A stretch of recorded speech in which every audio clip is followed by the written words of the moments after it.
The First Peoples community of Trinidad and Tobago has been granted their one-off holiday on Friday 13th, 2017, an allowance from government which it says it is grateful for, having lobbied for a national holiday in its 2013 resolutions. But even as it rejoices in the one-off celebration, the community is hoping other resolutions will be met, one of the more prominent wishes surrounding the Red House in Port of Spain. Janine Browne reports. This is in the context of the area beneath the Red House being physically identified as a burial ground of the First Peoples. The bones of the ancestors have been unearthed, and I must tell you, they have been unearthed in large quantities. As such, the First Peoples community of Trinidad and Tobago wants to see the Red House being transformed as a sacred site in honor of their ancestors.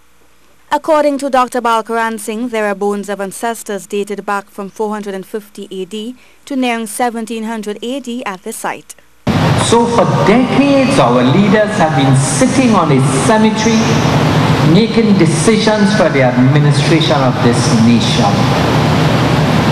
Can we doubt why our country has been in such confusion and chaos? Meanwhile, Chief of the Santa Rosa First Peoples Community, Chief Ricardo Barth Hernandez, says the First Peoples are dedicated to overcoming the indignities their people have suffered over the years.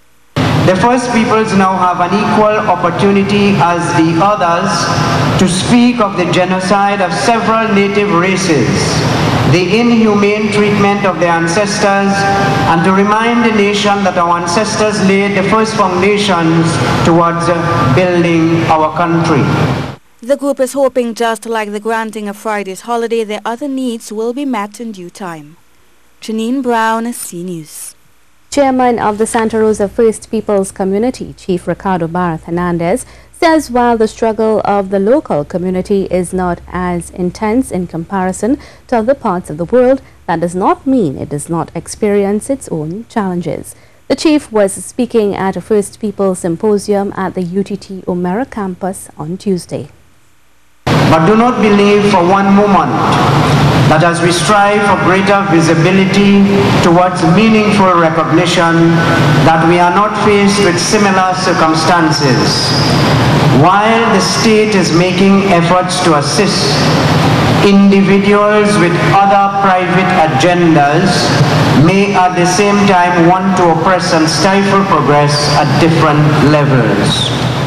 In the same breath, he empathized with First Peoples communities in places like Brazil, which he bemoans has made it difficult for its indigenous people to survive.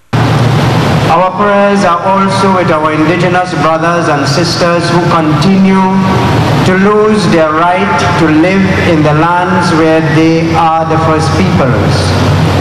Their livelihoods are destroyed because of industrialization, mining and drilling for oil.